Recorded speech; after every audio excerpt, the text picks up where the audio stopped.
With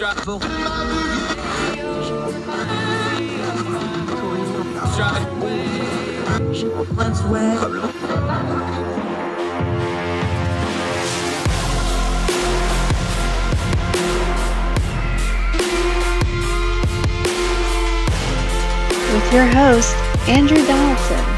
This is Heard Tell. Heard Tell Show. Welcome back. I'm Andrew Donaldson. Thrilled to have you join us with the most precious thing you have, your time. Got a couple things we want to get to today on the program. A lot of people asking why we hadn't talked about the Mar-a-Lago search warrants yet. Well, the truth is because we haven't recorded a show yet this week. We've been pre-recording because I had a medical thing I had to be taken care of along with a couple other life things going on. We're going to cover it today. I did some writing about it. We're going to talk about also to end the program a really incredible piece of video, some good sportsmanship, Little League World Series regional playoffs, an incident that could have gotten really ugly and really bad turned into a viral moment of teamwork and sportsmanship. We're going to get to that to end the show. We always like to end on a good note here on Heard Tell. In the middle of those two things, though, one of our favorites, y'all love her because we get great feedback when she's on. Historian Sarah Stook is once again with us. She wants to talk about presidential health. More specifically, not health, because these are all presidents that died in office, 8 of them. Now, some of them were from assassinations. You probably know them. Do you know the ones that died of illness? 8 presidents, a lot of good history, good little break from the news of the day. We always enjoy having Sarah Stook on the program. We're going to ask her about the history of these folks, some history you may not know. Also, the important question, modern medicine, could some of these people have survived if they had modern medicine? And one president for sure that probably would have survived if they would have just left him alone. Sarah Stook on the program today, one of our favorite guests to do a little history talk. But let's get to the issue of the moment, the Mar-a-Lago search warrants and the ongoing saga of former President Donald Trump and what is apparently a DOJ investigation. Now, let's preface this real quick of what kind of investigation this is, because we got a couple moving parts here. We have the former president being deposed up in New York. That's a separate case. We have the January 6th committee doing an investigation, although they don't have any power to do anything other than refer. That's a separate thing.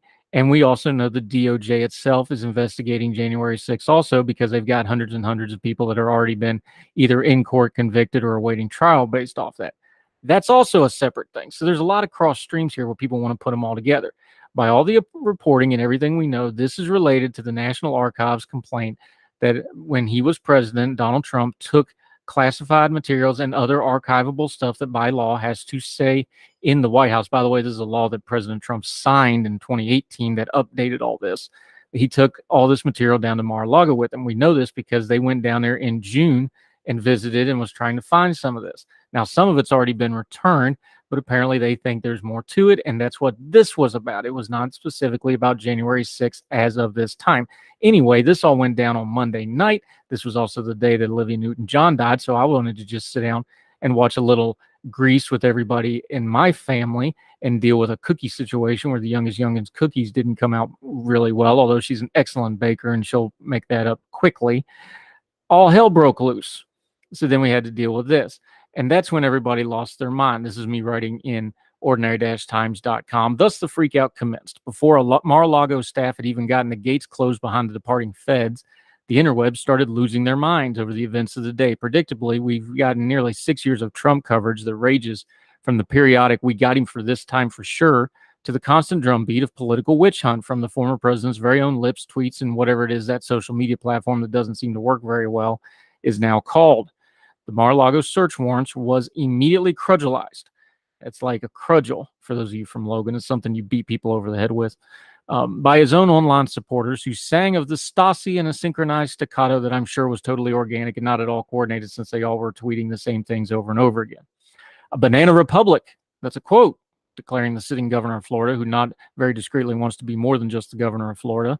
Of course, let's hang the American flag upside down as a symbol of distress, because the country is in distress, along with unhinged Civil War comparisons and political persecution, as tweeted out by that dunder-headed sitting congresswoman from Georgia, Marjorie Taylor Greene, who had spent the previous weekend publicly enjoying Trump's company at a golf event. Not to be outdone, the sheer widespread panic front, there is multiple cases of people sending out, quote, "If they can do it for a former president, imagine what they can do to you." And that last one, verbatim, is from the official Twitter feed of the House Judiciary GOP. Just ruminate on that for a minute. The republic isn't going to fall, at least not today, and Trump isn't going to see the inside of a courtroom for being up on charges anytime soon either, if ever. Probably especially not from this Mar-a-Lago search warrant, since we can mostly deduce what this was apparently about. It was about the National Archives wanting these documents back, and yes, it's illegal, and yes, it should be investigated. The legal part of these documents gets sticky as far as getting a conviction of criminality because, with some notable exceptions, the president can declare things to be unclassified. However, there's a process to that. They have to actually go through a process to declare those and get them approved to be declassified. Even his own supporters concede that the paperwork involved might not be up to snuff. We figure it probably isn't. You can see that the legal fight involved here is not going to be quick and clean, and it's not going to be settled promptly. This is going to get drug out if this becomes a chargeable thing. The Mar-a-Lago search warrant is also not, despite the interwebs and some news media talking heads' insistence, related to anything January 6th related at this time, or any of the other various investigations that are always one step away from Donald J. Trump being frog-marched off in cuffs, as some have been predicting since his descent from the golden escalator and into political relevancy. But it also is not a nothing.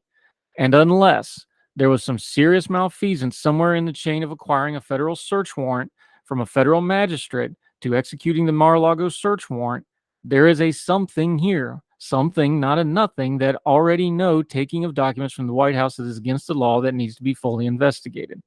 This has long been part of the problem of a Donald Trump-centric media and political discourse.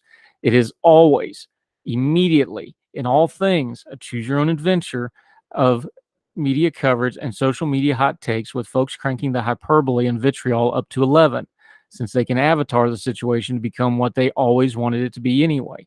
Let the investigation play out is not a popular choice. It doesn't get you to the straight ending that you really want to so badly that you cheat the choose your own adventure and move along to something else and try to get to exactly where you want to be.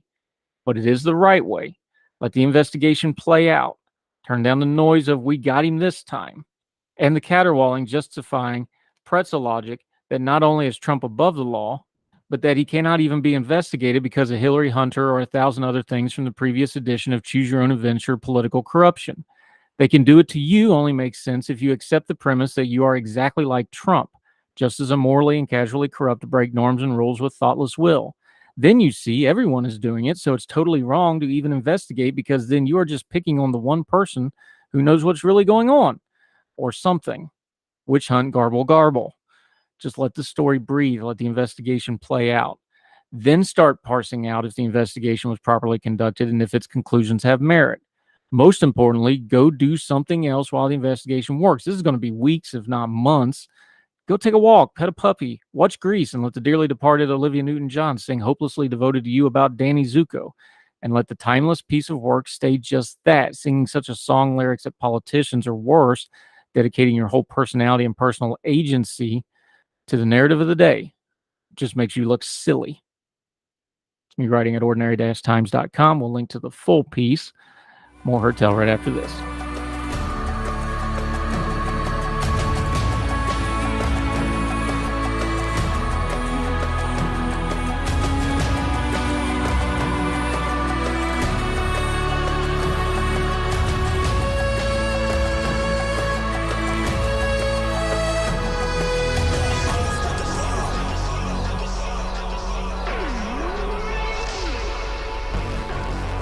Welcome back to Hertel. She's one of our favorites. We take a break from the politics of the day, talk a little history, usually some kind of presidential history. We just did about 4 or 5 of the First Lady ones. If you missed any of those, make sure you go back and watch them. She also wrote about it at electionsdaily.com, our good friends over there. We got another one. We're doing presidents and presidential health. Sarah Stook, great to see you again, my friend. How are you? Great to be back. I love having you. Okay, so everybody talks about President Biden's health. Talked about it a little bit with Trump a couple different times. Talking about presidential health is not a new thing. And not only is it not a new thing, it's actually a pertinent thing, because we've had quite a few presidents actually die in office, haven't we? 8, which is, pretty alarming for, natural causes, one might say, then for who sort of at the end of the assassin's bullet, and more who probably nearly died. Reagan was shot, Jackson was tried. Presidents get poorly, but unfortunately there has been 8 who have died, while in office. It's funny in the American system because of course, you're in the UK.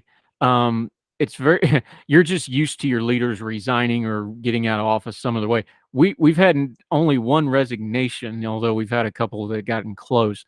We only had one resign, but we've had 8 die in office. That's kind of unusual in the grand scheme of things, isn't it? Well, obviously we're not an absolute monarchy anymore, but in monarchies, you expect them to die because that's kind of the point. And then they will go on to their son, daughter, whoever. But you kind of expect that in leaders. They, a lot of these, they're older blokes. Some of their health isn't too great. Living in times where modern medicine wasn't around, anyone could die of anything. Let's go through these because these are just fascinating, and I love doing these kind of histories. The first one to die in history was William Henry Harrison. Now, he was 68, so in 1841, that's actually pretty old. Modern technology, people tend to live a little longer now. 68 was a pretty good run back then. He died, we're not exactly sure, pneumonia, typhoid, something, but give a little background, though, who William Henry Harrison was, kind of one of the more probably unknown presidents to the modern here. Well, to quote Simpsons, when they did the President's Day, he lived for 30 days. If we're going to be technical, it was 31. He was a war hero who had made himself to be a hard-drinking cider-man log cabin bloke, even though he was from quite good stock, who famously did a very, very long inaugural address in March, in snow and rain, in Washington, which is a big no-no. But there is the myth that I think most people believe that he died because of that. Not technically true. He did get pneumonia later, as he used to like walking around Washington meeting people without a coat. And yeah, it's a swamp. It's 1841 and it's a swamp. So he developed what is either believed to be pneumonia or typhoid. And after a month in office, he died. And everyone was like, oh, bum, we didn't know what to do. Because it was the first time it happened. There was no real precedent. So everyone was like, is John Tyler president? Is the acting president? What is going on? Yeah, and it's interesting. You made a mention on this is the swamp killed him, and that's not like what President Trump always talked about, the swamp or the DC is literally built on a swamp. It's a tidal basin. It's a swamp, and this kind of weather, and you mentioned it, this almost killed George Washington back in 1799. Yeah, I mean, you can obviously presidents get poorly, but back at when Washington was around and Adams and all those. Well, yeah, because you got yellow fever, you got malaria, you got all sorts of things, or outbreaks and epidemics, especially in, obviously Washington didn't reside in Washington, but later presidents, you're always going to run that risk. Also interesting, and I found this kind of morbidly funny. You mentioned that there might have been a real simple thing that also made his health bad, that in 1844, the White House's water supply was diluted. This is not uncommon in that era. Sewage and bacteria, they didn't have clean drinking water. Pretty amazing that something as simple as clean drinking water probably attributed to the ill health of a president. But that was the case for thousands and if not millions of people of that era also. It kills millions every year. There's always adverts in the UK about, water aid, getting clean and safe water. There were typhoid epidemics. Unfortunately, clean water is so important, but, sadly, it is still a problem, but we associate it in the Western world with Harrison and that generation. All right. In your piece, electionsdaily.com, we linked to it. You always go, could they have survived today? Pneumonia is very serious. In fact, pneumonia is a very big killer because usually somebody that's sick of something else, they die of pneumonia because they get it in the hospital. A lot of cancer patients die of pneumonia. Ronald Reagan, Freddie Mercury. Yeah, pneumonia is what kills you when you're sick with something else. But it is treatable now. Again, we mentioned 68's pretty old back then. Modern day era, does he survive, you think? He didn't really seem to have anything else too badly wrong with him. He survived war, so, pretty tough customer. Antibiotics, bed rest, typhoid, you could have a vaccine. He would survive. Might feel a bit rough, but he'd be all right. Yeah. So he was the first, and everybody kind of panicked, didn't know what to do. But Zachary Taylor did the same thing 9 years later. Taylor's such an interesting character in history. He's another one of those that's kind of got those inter-period before the Civil War presidents just don't get the press that the other ones seem to do. But he was a very interesting character in history. Talk for just a second about who Zachary Taylor was leading up to his presidency before we get to what actually killed him. He was another war hero and very well regarded. He was replaced by a guy called Millard Fillmore. So, you know, that's this fascinating war hero and succeeded by a guy with a very strange name that somehow everybody forgets.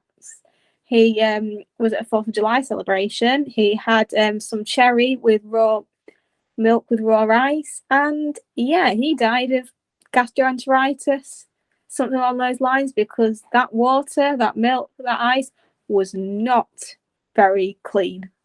Now, this actually sparked a big conspiracy theory at the time because it seemed so out of the blue, because he was 65, but again, war hero, was seen as pretty healthy and virulent at the time.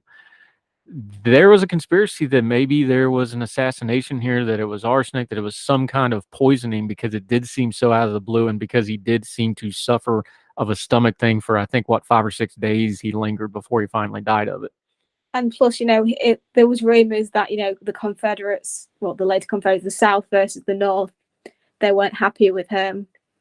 And they did, you know, dig up his body years later and said there was a bit of more than normal, but no indication that it would have killed him. So was it a conspiracy, or did he just eat too much fruit and milk? Fruit and milk, sadly, I think, you know, with very unclean water, sort of went of the way of Henry Harrison. So something like gastroenteritis, perhaps cholera, which was very common at the time. Taylor, he gets it today. Does he survive, you think? I mean, gastroenteritis is not very fun, but, you know, with proper rest, proper treatment, you can be better. Cholera still exists, however, there are medications for it. And, well, he wouldn't have maybe even got it today because his water would have been clean.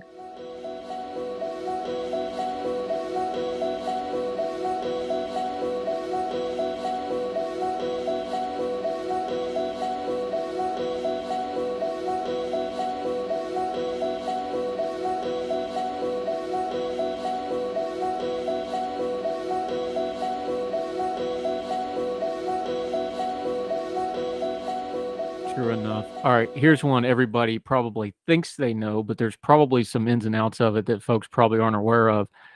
Abraham Lincoln's survival is not part of this, although he lived for, 12 hours after he got shot through the head, which is pretty remarkable. Lincoln, of course, was assassinated. We know John Wilkes Booth. We know it was a close-range gunshot to the back of the head. But what's some of the other parts of this assassination that people don't really think of when they hear about Lincoln's assassination? He was 57 years old. In his youth, he was extremely athletic. He was known to be a very good wrestler, very wiry kind of guy. So his health good while he was in office? He wrote himself about the extreme strain of the Civil War. We see the before and after pictures of just 4 years in office. Before the assassination, how was Lincoln's health, you think? His health wasn't, you know, amazing. It wasn't, you know, as bad as some presidents like Kennedy, but, you know, he suffered many ailments of the day. It's believed that he suffered from depression. His wife was also very mentally unwell, so that was an added stress. He lost his children. There's believed he's had some kind of conditions. However, these are ones that you can't really diagnose all these years later. Yeah, he was shot point blank, which in the films, if someone gets shot in the head, they usually just die. But it's not usually like that in real life. It's not just it's loud, it's messy. It's not just a little bullet hole. Back of the head, what it did to him. He lived for about 9 hours. When they took him across to the boarding house, the doctor said, yeah, there's nothing we can do. It was a case of keeping him comfortable. Even today, it's very unlikely. There are some people, some surgeons who have been interviewed who said he could have lived, but he would have had extremely severe deficits, you know, motor function, speaking, thinking. And, you know, back then, the treatment of disabled people wasn't fantastic, and he could have died from anything else. But I don't believe he would have survived. Point blank to the back of the head. You're not surviving that. And for the forensic nuts that watch all those shows on TV, the Derringer that he's using in one of the reasons the Civil War was so brutal, these aren't bullets like we have today. These guys are just shooting chunks of metal at each other that are soft lead, and they basically deform as soon as they hit anything. This isn't like a quick, clean bullet wound like you see today. This is just a big chunk of metal at a low muzzle velocity going right at the back of somebody's head. So that's also, it's why he lived as long as he did, but it's also why it's so destructive for the medicine of the time. These kind of wounds were just brutal. Oh, completely. He, even today, like I said, I mean, there are some people get shot in the head and survive. It's, they're very lucky, but like I said, it's not like in the films. And as you said, it'd be very destructive.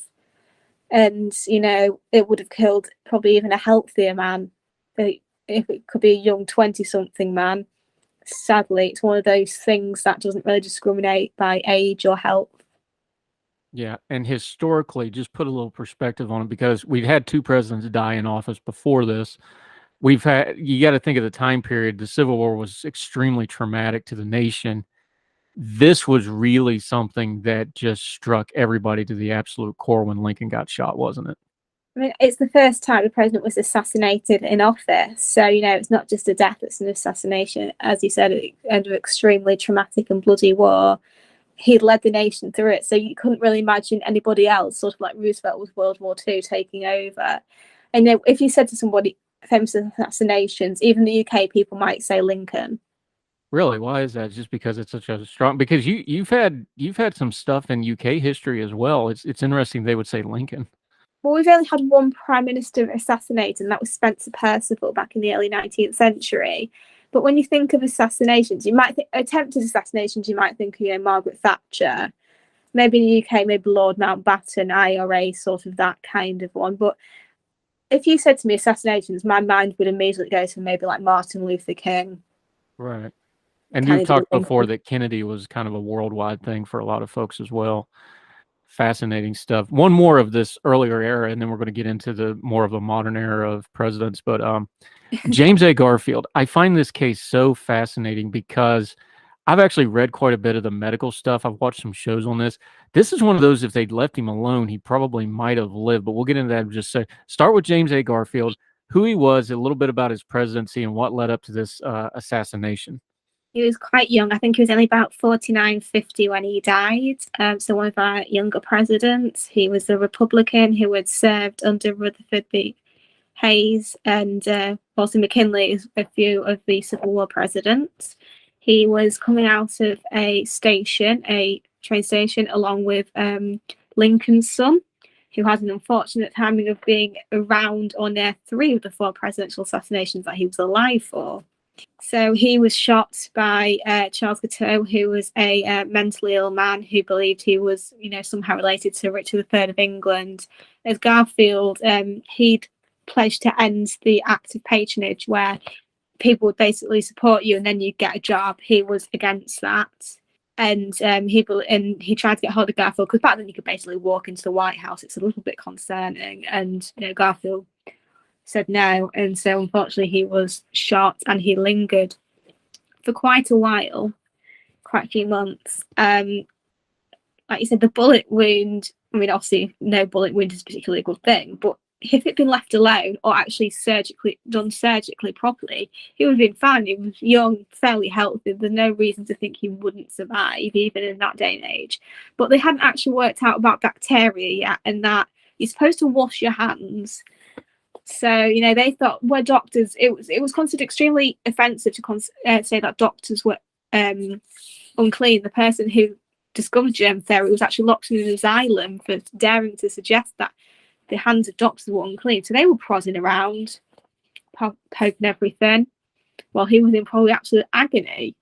And at first it thought it would survive, and then it sort of went a bit downhill from there. And there was a comedy of errors here. Alexander Graham Bell showed up with a prototype of a metal detector, but he was laying on a metal spring bed, so that didn't work. Most of the doctor documentation is they were actually on the wrong side of the body looking for the bullet, because they didn't understand ballistics at the time, so they didn't understand it had stopped on the other side, and they were looking in the wrong place. They prodded him with bare hands, as you told. He lived for this went for 3 months. I can't imagine that. Yeah, he went for 3 months. They moved him back to New Jersey, trying to heal him that way. This was a god-awful mess medically. But politically, this was a mess too, because Chester Arthur was the vice president. The assassin had stated he wanted Arthur to be president, so obviously he was trying to do a low-profile thing. He didn't really want to take over the reins. This was a mess on a lot of levels, wasn't it? I mean, people accuse Arthur of being behind the assassination, and is not the last president to be accused of being behind it, as we will see with Johnson a little later on. So, I think vice presidents want to be president, but unfortunately, it only usually happens when the president's heartbeat stops. Yeah, I've always found it fascinating. The picture is infamous, but I would have loved for there to have been some decent, high-quality video of Johnson swearing in on the plane, because you can just see it on his face, like he does not want to be there. Like you can just see it, and Jackie's there, and it had to be just, hellish to go through that. And they took a still picture, and that's probably why there is no video and film of it, because they probably was like, not filming this. But I think it would have been fascinating to see. Okay, that's kind of the older area. We're going to get into the modern era. More presidential death, assassination, and otherwise. Unfortunately, in the modern era, that's pretty much the only way it happens. We're going to talk a little bit more about presidential health. Our historian friend, Sarah Stook, from over in the UK, electionsdaily.com and the Mallard. We love having her. More with her right after this on Heard Tell.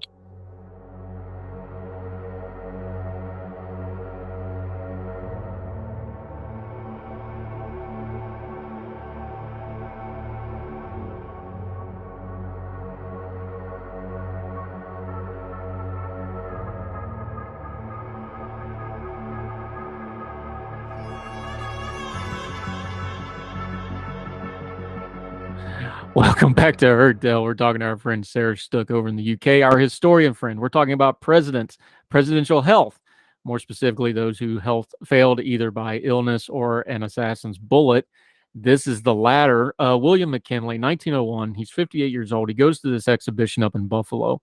Again, it's amazing. This story isn't more well known than it is. He walks into the exhibition hall, and he is, to kind of simplify it, gets gut shot by this guy, this radical, crazy man. Doesn't kill him directly. In fact, one of the most amazing scenes in presidential history, he's laying there bleeding and gut shot. The mob starts to beat this dude to death, and McKinley raises his voice and tells them to stop, and they stop, which is just amazing. But talk about William McKinley, his assassination. And this is really a pivotal moment in American history, not just because the poor president got assassinated, but because of who his vice president was and who his vice president became. Well, he was just started his second term. His original vice president had been Garrett Hobart, who had sadly died of a heart attack. So Theodore Roosevelt became vice president because he'd become far too troublesome as governor of New York, and the Republican Party wanted him in a dead-end position. It was Mark Hanna who said, "If that damn cowboy will be president if anything happens to Garfield," which, McKinley, which sadly came true. So McKinley was at the Buffalo World Expedition. I can't say it. Exhibition, and he was shaking hands. Now, usually you would have to have both of your hands showing, but because it was a hot day, people had handkerchiefs, so the Secret Service said, yeah, that's fine. They said to him, don't go and shake hands, but McKinley was a very social man who could shake 50 hands in like a minute. He was very good, and he was of the belief that nobody would want to harm the president. So before he got to his assassin, he shook the hand of a little girl, and he gave her his lucky pin, which is a little ironic because the next person who shot off his hand shot him in the stomach. Yeah, it was a mess. But here's another one. Initially, they thought he would live. He seemed to be doing decently well. In fact, Roosevelt had rushed back he was vacationing up at Saginaw. He rushed back, and then he even went back on vacation. They thought the president was going to live. Unbeknownst to them, he actually had a cardiac issue that nobody knew about. He actually died of probably pancreatitis when they looked into this. Here's another one where he kind of lingered for a while, and it was kind of surprising when he died because they thought he might actually live from this. Yeah, I mean, actually, funnily enough, X-ray machine was being exhibited at the exhibition, and they thought, no, it's too early to use it, which is kind of understandable, but hindsight is a wonderful thing. Yeah, Roosevelt was told that he would be all right. He said, okay, cool, I'm going to go back on holiday, which is you'd think they would say, just stay just in case, but this was even before the vice president had, a little more power than they did. So you think, yeah, so it was a little worrying he went off. He seemed okay, McKinley, but it turns out he had gangrene, which is, ugh. And sadly, he died in a fair amount of pain. Yeah, and one of the real sad, his last words were actually about his wife. One of the sad scenes of this was his wife, I guess, completely lost it right towards the end as the end was near and it was obvious. She had a total breakdown and that kind of finished him off, poor guy. Here's another one though, survival, modern medicine with the underlying cardiac issue. I don't know if he actually, it would be easy to say, yeah, surgery could have saved him, but with the other issues he had, surgery is a complicated thing. That's traumatic on the body. I know this one firsthand. Would he have been saved modernly? I think this one's kind of up in the air. He was shot in the stomach, which, as far as getting shot is concerned, is probably the worst place because it can bounce around and it's not very nice. His cardiac issue probably could have been, foreseen. It would have been diagnosed. I think, Garfield was pretty much a certainty he could have lived today. McKinley, so. I think with good treatment, with good outcome, sure, but people can die of getting their appendix out and getting the tonsils out. Like, surgery always carries that risk, no matter how good the surgeon and how clean and sterile the environment is. All right, here's somebody we talked about when we did the First Ladies to some extent because his other proclivities outside of politics. We'll leave it at that. Warren G. Harding, interesting character, died apparently of a heart attack. He sat straight up in bed and started convulsing and basically keeled over dead. Talk about Warren Harding and him dying in office. Again, here's a guy who was probably in poor health in general. He was 57. Again, like we talked about on the First Ladies episode, kind of a interesting character anyway. Talk about him for a minute. Harding was in his first term. He was extremely popular because Teapot Dome and a lot of the other scandals had not come out yet. That would severely ruin his reputation. He was very gregarious. He was very open, especially compared to Wilson, who was a bit of a cold fish. There was a trip with the presidential posse down the west coast of America, starting at Alaska. Harding didn't initially want to go, but Florence said, I'm seeing Alaska, and that's that. So went to Alaska, he got a bit of food poisoning, but was okay. Then moved on to Oregon, which is when he started to feel poorly. So they cancelled that trip and went to San Francisco. He was still fairly poorly. They diagnosed some kind of heart condition, perhaps a stomach condition. He said he was okay walking to the hotel, but he sadly collapsed and had to be helped back up. They prescribed him with medicine that probably helped trigger his heart attack because they didn't know what heart attack was at the time. His wife Florence was reading some praise in the news. His last words were, "That's good, read on." And like you said, suddenly clutched his heart, convulsed, went dead. And by the time Florence was back, well, he was dead basically by the time he hit the bed. Yeah. What effect did this have in history? Because again, Harding's kind of one of those forgotten presidents because of the people that came before and directly after him. He died in 1923. Just big picture wise, how did the country take this news? Well, he was very popular at the time because, like I said, didn't know about the scandals. The industry was booming, the economy was enjoying rapid success. Sort of one of those things. What would have happened? He probably would have won re-election, but Calvin Coolidge took over, a popular president, especially among Republicans, even to this day. But it's quite a shock because he's this popular guy with a popular wife, and suddenly, he just has a heart attack. All right. A towering figure in American history, the longest serving president, Franklin D. Roosevelt. We know his health was bad. It was hidden from the public at the time. Of course, we know he couldn't stand unassisted, these sorts of things. Died at age 63, 1945. The cause of death was listed as a cerebral hemorrhage.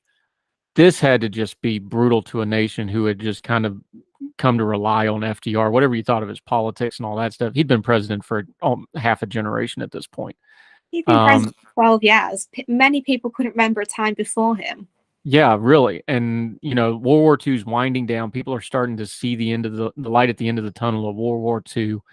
They're starting to be hopeful that the war is going to come to an end. And then this hits the country just culturally and politically, though. This was really a bomb to America that was otherwise distracted by World War II, right? I can't say I was alive for it, but Well, no, but yeah, you're a historian, so yeah. I can't use the before my time excuse that many years. He was in very poor health. You know, it's believed he had either polio or a similar disease, Guillain-Barré disease, which is sort of similar, but historians aren't sure which one it was. He was in poor health generally. He had heart issues, blood pressure, tension. When he came back from Yalta, everybody was shocked. Even at Yalta, Churchill and Stalin were like, "Whoa, this dude is poorly," and everyone you was can tell shocked. in the pictures, like he's leaning over in the chairs. He's not sitting up. He's so Just the gaunt. picture. Yeah, you can tell in the pictures of the Yalta conference. I think was it Stalin? I think Stalin had actually wrote in some of his personal writings about how bad FDR looked at Yalta, among other things. So it was kind of probably more well known outside of America than inside of America, just how poorly he was, wasn't it? Because back then you could hide. The Secret Service would take the cameras of photographers who'd seen him in his wheelchair. They would have it destroyed or bribe them otherwise. So, you know, it's not like today where every move is, you know, taken. We all know about Joe Biden having COVID, for example. So it kept quiet, but he was always quite a poorly man. He was never healthy. You know, paralysis aside, he had so many issues. It's sort of a bit of a wonder how he wasn't killed earlier. It's maybe sheer willpower got him through, because, you know, he just started a fourth term, which we're never going to see again because of constitutional amendment.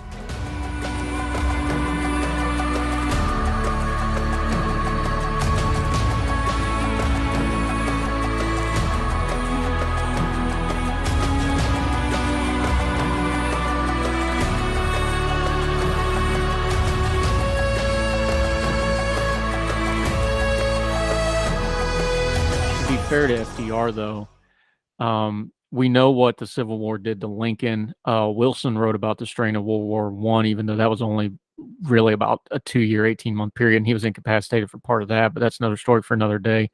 We know what JFK and Johnson and Nixon wrote about Vietnam. We know what W has talked about, the war on terror. Obama has talked about it. Wartime presidents, and that war in specifically, where it was all encompassing because you had the entire country on a war footing. You had, you know, the biggest conflict the world has ever seen, hopefully ever will see. It had to have taken a toll. It just had. There's no way that doesn't grind a man up. I don't care what kind of man it is, right? He'd been president. I mean, the war had been going on for just about 4 years in America, obviously a bit longer because you guys were pretty late to the game. Easy, you know, now. We got there eventually. Yeah, it took you a while there, didn't it? You know, you're seeing, you know, your land's attacked, millions of young boys and men being shipped off to you know, he did put the Japanese American internment camps. Whether he actually felt sorry for that or not is a different matter.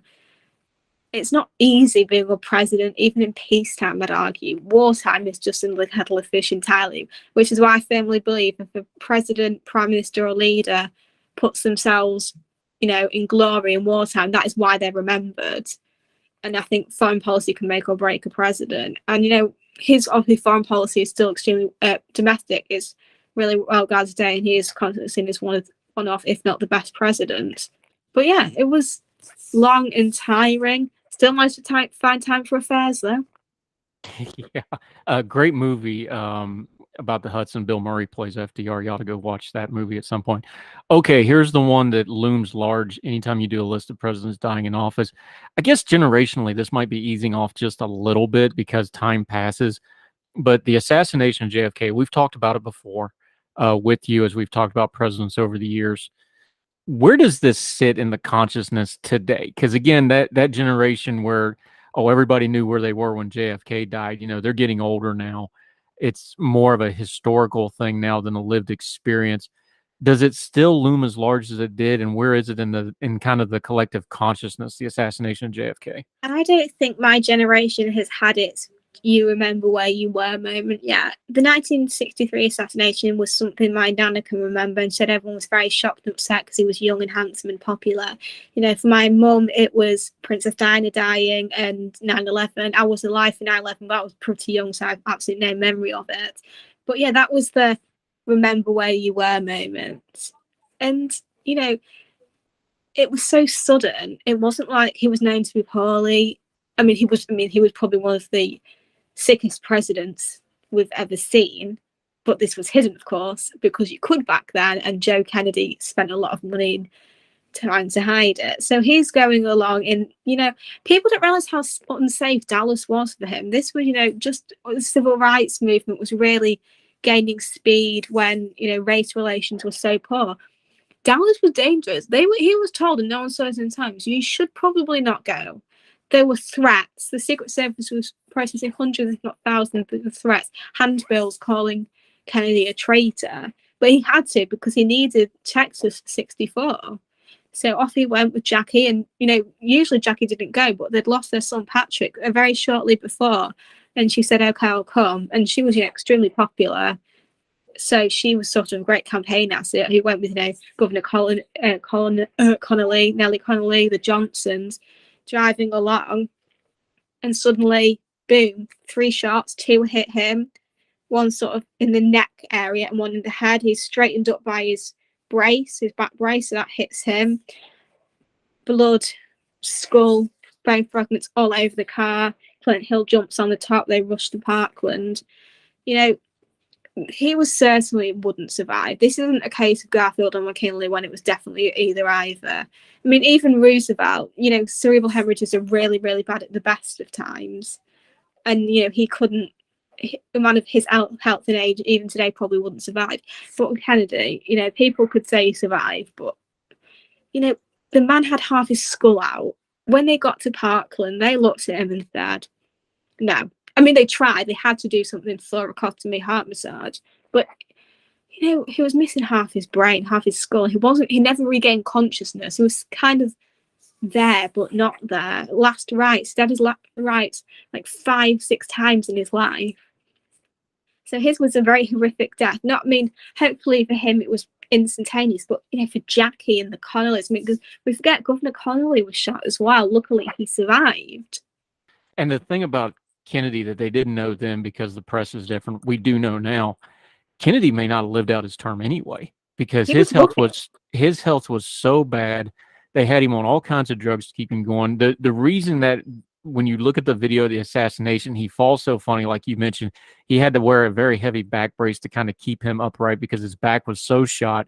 He was taking massive amounts of drugs, both for his condition and also for pain management. Kennedy was in horrible shape health-wise. We believe he had Addison's disease, which is an autoimmune disease. He may not have lived his term out anyway, which is one of those great what ifs with Kennedy. Everybody talks about, well, what if he didn't get shot? It's like, well, if he didn't get shot, his health was so bad, it's hard to tell what would have happened with the poor guy. I mean, even if the bullet had hit a sort of a less dangerous place, he probably wouldn't have made surgery. He wouldn't have got out of the theatre alive. There's a very good chance of that. Like you said, it is a miracle. Like, if you read his health history, it's unbelievable how that man lived his age. I mean, today it might have been a bit better with modern medicine, but he still had a lot of diseases. I mean, Addison's disease is a lot better now, but still, autoimmune disorder is never particularly a good thing. No, it's not. Okay. To bring all this into the, we have a president who's pushing 80, will be over 80 when he runs for re-election. If he chooses to do so, his primary opponent, President Trump, ain't exactly young either. We have the top 4 or 5 people in the line of presidential succession are either close to or over 80. Speaker Pelosi and Grassley. We are going to have more and more geriatric politicians. We have a bunch of them now. What is fair and what is not fair to talk about age and health when it comes to a president or a senator or even a congressman, do you think? I think, when it's retrospective, a lot of people make comments about Barry Goldwater being psychologically insane. Creating the Goldwater rule is when you have not personally diagnosed the patient, or the patient is from a long time ago. You cannot make comments about their mental stability. But yeah, I mean, to be fair, back then you could, 100 years ago, you could say anything about any president's health, because even if they're young, they could have still died of a lot of things. Now the general rule is, unless you are, already got a long-term condition, you're likely to live out your presidential term. Joe Biden will turn 80. It was a miracle Reagan wasn't killed. He was 70, and the only reason he survived was because he was in such good health, and then he lived to a very good age. So, it's fair to wonder. I mean, Trump was very poorly with COVID. He was in hospital. I mean, it's a good job he didn't die. This is not something that's going away. We're going to have to keep talking about it. Hopefully not in hindsight. And thankfully, JFK's assassination, that was, the 60s. Thankfully, we haven't had a president die in office since and or been assassinated, although we've had the close calls. So long may that trend last. But Sarah Stook, we love talking history with you. Always appreciate having you on. Let folks know what you've got coming up, what you're working on now, and where they can follow you until we have you back on again, because you're one of our regulars and we enjoy having you. I've said it for the past probably 3 episodes I've been on that I will do one about vice presidents. I promise I will do it, but it takes a lot longer when you don't know as much about vice presidents as you do first ladies, and I do have other things I have to write for the publications. So I promise I will. The first one will be done at some point. It's going to be pretty long. I'm doing it in multiples of 7 because it matches up with the number. I promise. But for the Mallard, I'm just doing one about fascinating European royals who aren't as well known. So there won't be any Catherine the Greats or, Henry VIII. I'm going to be doing people you might not have heard of who have done some amazing things. Flexion's Daily. This piece actually got quite a lot of interest, which was fun. So maybe I'll leave the vice president for now and just keep doing a bit of trivia until I can finally do that first article on them. Yeah, the only European royal that I know of that I wrote of was Ludwig of Bavaria, of course, who built Neuschwanstein and who magically drowned without having any water in his lungs, and his doctor drowned with him by osmosis, also not having any water in his lungs. So that's the only royal I remember because I wrote about Neuschwanstein. Sheriff Stooks, thank you so much for the time today. Love having you. We'll do it again real soon.